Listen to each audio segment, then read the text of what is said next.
All right, welcome back, DIYers. So I'm with my buddy Ryan over here. He's got a 2002 CR-V, and we're going to be installing this monstrosity of a head unit in the car. It's going to be a lot of fun. It can only be an upgrade from a tape deck. Yeah, right, exactly. Well, it's got a CD changer. Look at that. It's got a 6 disc. It does. Yeah, 6-disc CD changer, you know. But this thing is called the X10 Powerful Infotainment Head Unit from ATOTO. ATOTO, I think that's how you say that. These brands are all funny. Probably like the first thing we got to do is take the bezel off that thing. Yeah, it looks like we got 2 screws right underneath the air vents here. Okay. And then from there, it looks like we can pop the bezel straight off. And then we can get it into here and see what we're dealing with. It looks like this whole piece here is supposed to just pop out. It's supposed to pop straight out. Yeah, but you know, the clips have been in there for, 25 years basically. Yeah. Oh, there it comes. There we go. It's starting to go. There we go. There we go. I think we'll get some love now. Yeah, look at that. And you probably have like a little connector behind here. Yeah, there's... There we go. There we go. There is like tab a little... right there? Yeah, there's the tab right there. And then... There we go. Cool, so we just have like a couple of Phillips here. You know, I just want to like look real quick and like see where the tabs are on this thing. Just so like people know, like, you have like the tabs here. And you know where to like pry. Yeah, the pry points. Makes it a little easier because like, yeah, they like slot down into here. Yeah. Like these spots. Yeah, reduce your likelihood of breaking old brittle plastic. Right. Yeah, exactly. Over 20-year-old plastic. It's in surprisingly good shape for its age. Well, it's a Honda, It's back when these Hondas were really bulletproof. No kidding. Yeah, I tell people that all the time. It's like peak automotive engineering is like the late 90s, early 2000s. Right. Like it really is. All right. Cheaper. Wow, there's just like one connector back here. Whoa. And then it looks like maybe there's an antenna connection. Yeah, there's antenna. That just pulls out like that. That's easy. This guy. Hey, not too bad. Nice. Let's take those brackets off because I don't know. Oh yeah, we might be able to reuse these. We might use these, or we might use the that would be nice aftermarket one. I don't know. Because that plastic thing looks a little bit sketch. Look at the screen of this thing. Oh wow, that's the whole thing. Yeah, I guess so. Yeah. Yeah, I mean that's pretty wild. Like you can see. Wow, I've never seen one so compact. They didn't even bother filling the whole double dim space completely. No, just completely unneeded, I guess. It's got a little cooling fan on it. I know. I see that it's a heat sink and a cooling fan, and look at the HDMI connector. Wow. I know. HDMI and like, yeah. I mean, I guess if you're running to like a separate amp, yeah, it's got like right, left, front, rear, right, rear, or yeah, line in. I don't know what VIN is. F cam, R cam. Okay, so you can have a front cam and a rear cam. Wow. Okay. Wow. It's got a an optical. Oh, it does. Output, Holy wow. Dang. Microphone jack too. It's like just components off a home stereo kind of thing. Like. Yeah. Okay, so here's the chassis for it. Oh, I see. So yeah, however that goes in there. Looks like it just slides straight in. Maybe we actually put these brackets on this thing. Right. Onto this guy. Yeah, I think so. Of course, we have a manual if you want to look at the manual. Yeah, I mean, we do have a wiring harness like that's supposed to work with the Honda, but it comes with this. Like if you had to like wire it manually, I guess. Yeah. But hopefully the adapter that you got will work with that. Oh, here's your GPS antenna, I think. Oh, and here's another bracket too. I don't know. Oh yeah, those look kind of like the ones we took off the side. It does, yeah. It just kind of rests over. Looks like it's meant to kind of protrude out. It does, yeah. So this thing kind of gently rests here, and now some things make sense. Right. Now you got to get that top screw in, those 2 side screws. Yeah, it looks kind of like you didn't have to like take them all the way out either. You can probably just like loosen them and then slide that thing on. Yeah. So it kind of looks like we might need to cannibalize this thing. Just cut them, strip them, and then like connect them. We'll probably have to use like butt connectors. So yeah, so we got to cannibalize this harness that you got to plug into the factory connector into this guy. Yeah, because this is, at least they're labeled? Yeah, everything looks labeled. So it's labeled on this thing, and then it's labeled on the radio harness. Yeah. So it's just a matter of like, stripping these wires and like using a butt connector to like put them together. I would start with this guy because this has more wires than what we really need to hook up. There's 13 of these guys. And like, it looks like this side is like all your power stuff, and then like this side are your speakers. All right, this is illumination dash light. Battery constant. Here we go. Dash illumination. This one. Okay. Oh, you know what? The colors even match. The colors are matching. I so never far. trust that, but I know you don't want to trust it, but you know, at least it's matching so far. Sweet. First one done. Now we just need to do it 13 more times. I would start with like this side, is constant and then battery. match this side up to this side, because I don't even think we're going to use all these wires. See, I value my time so much. These things pay for themselves immediately. Yeah, this is kind of nice. Yeah. Yeah, it's like $36 for this whole pack of them, and I've used probably half of them up already. I used to, wire barrel connectors and those automotive blade connectors, but it's so such a pain to crimp them, and I end up having to solder them more. So using these, I don't have to do anything, and it's way faster than even removing the butt connector spade thing. Right. Yeah. That is really fast. So, to me, it pays for itself immediately, and these things will not let go. Like every electrician swears by these. It's the main source of power for the whole thing. Right. Yeah. Nothing to be concerned about here. And I did see that it had a 15 amp fuse in it too, so I guess that's good. Yeah. At least there's that. But I don't know if this is necessarily a 15 amp wire. It doesn't look like it to me. Yeah. Well, at least we're just driving like the factory speakers and stuff. We're not trying to like drive. We're not putting some kickers and stuff in here. Right. And yeah, those auto strippers are great though. Yeah. So much time saved and accidentally messing up your wires. There's a little. Is that a little plug? It looks like a yeah. Actually, can you push that out from there? Oh, there it is. Look at that. Oh, right. Hey, nice. Magic. Yeah, there we go. There's our access port for our antennas. It's almost like they were forward thinking with the car or something. Yeah, what else would you put in there except for an antenna? What couldn't Honda engineers do in the early 2000s? Right. All right, cool. So yeah, found a place to route the antenna up through the top of the dash there, and then I popped this little access plug off right here. Yeah, we got our USB ports. And put the USB ports up through that. That just routed like right behind the dash, like right there, so that wasn't too hard. This is the plug that came out of the front. Oh, I see. It's textured like the little. Yeah, if you wanted to, you could probably cut a little slot. Yeah. Oh, yeah. And then get the wires out through that to maybe like just clean up this hole. Yeah. The length of wire they give you for the antenna is kind of obscene. It's ridiculous. Oh, this is like so high tech for this old car. It's going to be the Starship Enterprise in here. I know, right? I mean, that's kind of the benefit of like doing this, though, is because now you're going to have like CarPlay or Android Auto, whichever you want. You can just run all these apps. You could even install torque on it and have dynamic gauges. Yeah, that'd be fantastic. Yeah. All right, so we kind of figured out the order of operations that has to happen here.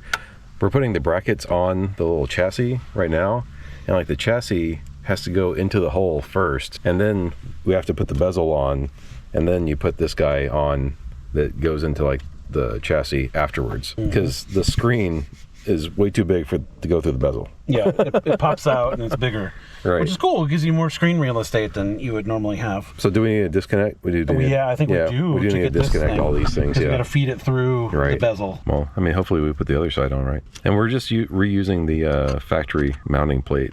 Okay, so there we go. I think we got them on upside down. Yep. Yeah, we got them on upside down. So we got to flip those over. Of course. Yeah, just a note, the wider part of the bracket goes on the bottom, not the top. Okay, there we go. Okay, that's starting to make sense. I guess once this is all set up, it won't be such a chore if you need to make changes to the back of it, because you can just loosen these three up with a real small screwdriver. Yeah, that's what I'm thinking too. Kind of pull it forward and then add the accessories if you decide you did want the 4G or whatever. Right, yeah. Okay, now we need to feed this through the bezel. Yes. This thing too. And then you want to plug in your hazard switch maybe first? Oh yeah, most complicated hazard switch ever. Maybe it's other things are wired to it, like you said. Right. I think it kind of just goes straight in. Yeah, you gotta like kind of like wiggle the air ducts like into the place there, and then those little clips. I think they just like shove straight in. Yeah. Yeah. Look at that. It's already there. Yeah. Oh, there you go. Yeah. All it takes is a little push and it goes right in. Nice. All right. We gotta connect everything. I think probably like connect that guy in there.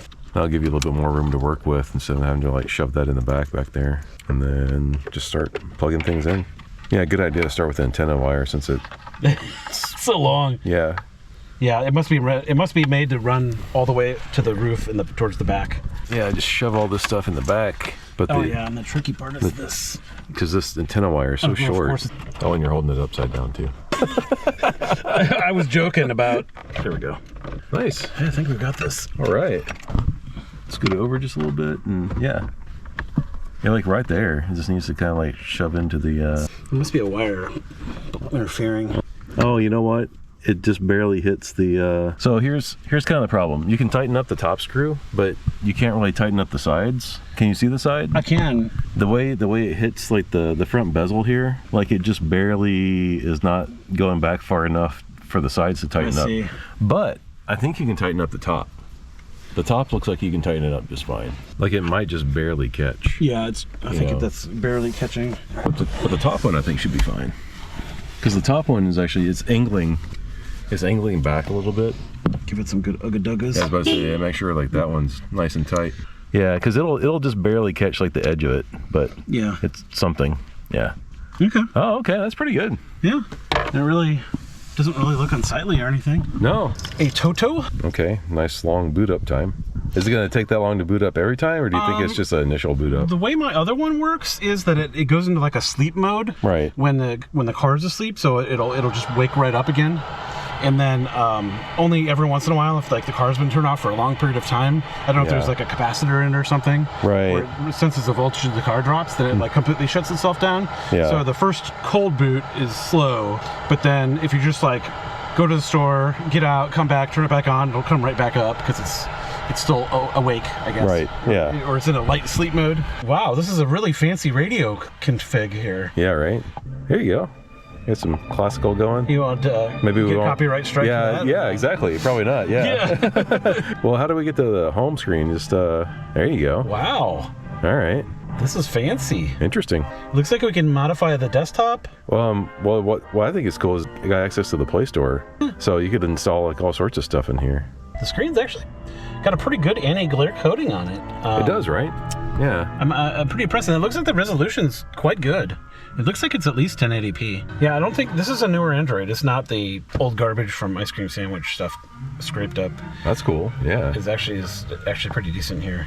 Yeah, the resolution is quite good. I'm kind of impressed. Like, you know. So let's go. Yeah, like go to like Torchies or something. Oh, why is the keyboard layout like that? That is weird. I think you can change that, but it is weird. I feel like I'm a BMW, the bucktooth front grille, right? But Yeah. into a keyboard, if reincarnated into a keyboard. Yeah, cool. There you go. Wow, it's pretty snappy too. We're going to Torchies. I mean, it sounds pretty good though too. Yeah, I think it's just as good as, if not better than the original amp. Sure. Yeah. I mean, which is 20 years old. We're not expecting much, but especially out of 20-year-old speakers. That are amazing they even work. Yeah. Okay. That's great, man. Yeah. That's look cool. at that. The resolution's fantastic. Oh, it has like a profiles. Yeah. Like sound profiles. Yeah. And we can multitask, I guess. We can have that going, and then. Yeah, I love that. Here's the weather. It already pulled up the weather. I love how you can go to your home screen and it still shows like the map over there. So it should do like CarPlay and Android Auto wirelessly, but. Really? Wow. Please connect your phone. Okay. What is it? Oh, it's doing something. Connecting. Please wait. It's got a little like swirly thing there. Wow, this screen's actually really nice. I'm really impressed. It's a nice matte finish on it too. Yeah, I've been kind of like moving the camera around a little bit to see like the glare's not bad at all. You can catch like just a little bit of glare, but not much. It's could be a lot worse. Right. Yeah. Yeah. Look at it. It's doing Android Auto wirelessly. Cool. Amazing. Yeah, that'd be interesting to see if you could like just plug a thumb drive in this and like play some MP3s off of it or something. You probably can. Yeah. I know I can with my other one. And it also had two things, because one was meant for like a recovery thing, but this one says specifically external storage. Oh, and this is recording storage. Right. So this is like for the DVR functionality, I guess. Mm-hmm.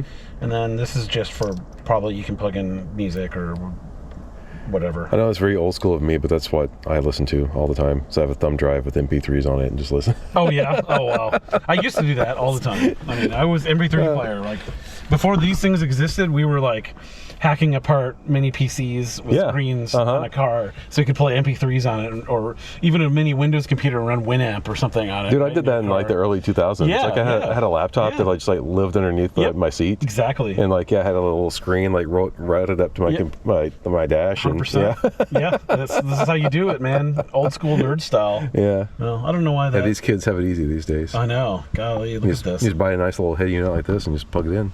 I mean, really, this only took us like 2 hours at the most. Yeah, I mean, it wasn't too bad. Yeah. It probably would have taken another hour and a half if we didn't have those Wagyu connectors, but Right. for soldering things not that together. long, but yeah. Well, crimp connectors would have worked just fine too. But Yeah. Okay, so this is Android Auto. Oh, okay. And then Yeah. this is the apps in the unit itself. Right, I think yeah. this is 128 gigs of storage, which is pretty good for a car thing. Yeah. Well, hopefully you could probably run like tethering like off your phone, so you don't have to do like SIM card all the time. Oh, that's true. Yeah, I would just know. do a hotspot off my phone. Yeah, exactly. Yeah. Connect it that way. Yeah. That's way less fuss than paying for a whole plan for your car. I'm pretty impressed. So we can YouTube here. Yeah. And bees over here. Yeah, this is the You gotta keyboard's figure a out little this. odd. Yeah, I don't know about that keyboard. That's very strange. Feel like- Actually, clear it out and let's see if the voice works. Book Auto works. Nice. Hey, there There you go. are. Yeah. Hey, check out the Teos Turismo video. Advertisements. Come on. Yeah. So if we go full screen, look at that. Yeah. That's awesome. Wow. That's the screen's really nice. I'm just to say, I'm pretty impressed. I didn't have high expectations. This exceeds what I thought. I mean, the color is good. Yeah, the color's really good, and like it's got like good refresh rate too. Like, Yeah. Sweet. Wow. Well, there we go. An ATOTO Android head unit. Yeah, cool, Quite man. surprised. Yeah, I think this is pretty cool. Thanks for bringing this by, Nick. You know, it's awesome. Of course, man. Yeah, I'm glad this thing worked Now out. hopefully my son won't be watching your YouTube channel while he's driving. Yeah, right. Yeah, that is the danger, right? Yes, yeah.